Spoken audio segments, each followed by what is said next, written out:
All right, so I'm going to be talking to you about health and safety regulations in Alameda County and what you're going to need to know if you're opening up a restaurant. So what we'll cover where you can find all of these regulations, which is the California Retail Food Code, which you should always refer back to if you have any questions. We'll cover what certifications you'll need to open up a restaurant, the health permit and the inspection process, and facility requirements and employee requirements. So the first thing you'll need to know, perhaps the most important thing you'll need to know, is that you can always look in the California Retail Food Code if you have questions about any of the health and safety requirements. You can find it at this website, at the Alameda Environmental Health Department.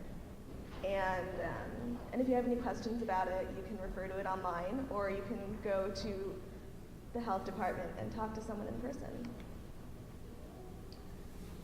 Next, you're going to have to get some certifications if you're going to open up a restaurant in Alameda County. First, one person, one employee at every food facility needs to get the food manager's safety certificate. And this is kind of a process. You have to take an 8-hour course, you have to take a test, and you have to pay for the test as well. But only one employee needs to get that, and that's going to be the person who's supervising the health and safety in your restaurant. But all employees who are working with open food will need to get the food handler's card. This is only $15, the course is much less intensive, and the employer does not have to pay for each employee to get it. But they do have to keep records and make sure that every employee who's dealing with open food has this handler's card and has it on them at all times, just in case you get an inspection. So to get your health permit, which is necessary to open any retail food business, you need to call the Alameda County Environmental Health Department and set up an appointment. They will come to your facility. They'll make sure that everyth's set up correctly, that your plumbing's right, that your facilities are all in order, and you'll pay them $150 and they'll give you your health permit, and then you can open up. The next thing we'll cover is the inspection process, which is mildly terrifying when you're in that situation, but there are a lot of things you can do to make it go really smoothly and to pass whenever the inspector comes to visit you. And there are 3 types of inspections. The first is the preliminary inspection we just talked about to get your health permit. The second are the regular, though unscheduled, surprise inspections, which happen about every year, but the better you do, the less often the inspectors will come to visit. And the third type of inspection is in response to a customer complaint, which hopefully won't happen to any of you. So if someone gets food poisoning and they believe it's from your restaurant, an inspector will come and do a follow-up visit and make sure that everything's running smoothly.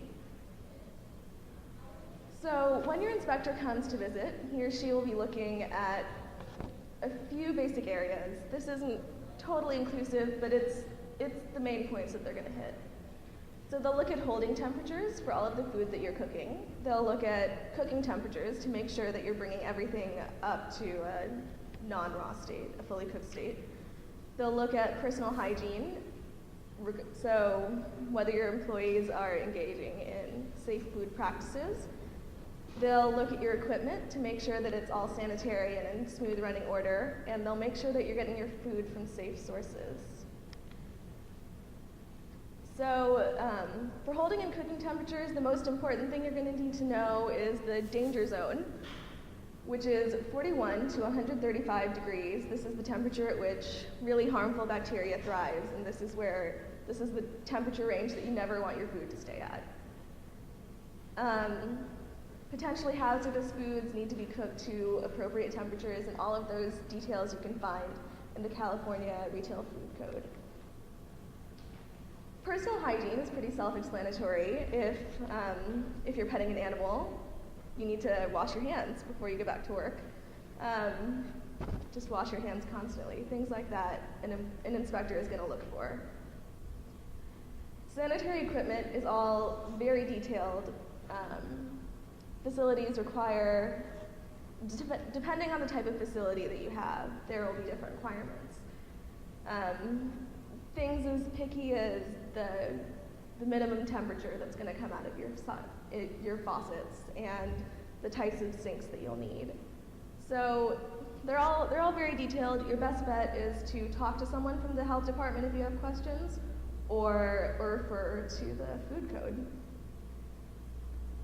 And lastly, the inspector is going to look to make sure that you are getting all your food from safe sources. So the most important thing here is to keep records. So if there are any recalls, you can stay on top of that.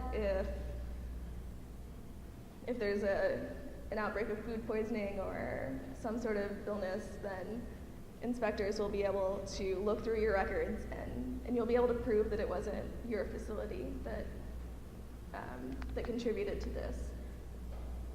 So what we're going to take away from this presentation is that you need to make sure that all of your employees and managers have proper licenses. Those are the health certificates. You need to get a health permit to open a restaurant, full stop. You need to know the requirements for the type of food you're making and the type of food facility you have.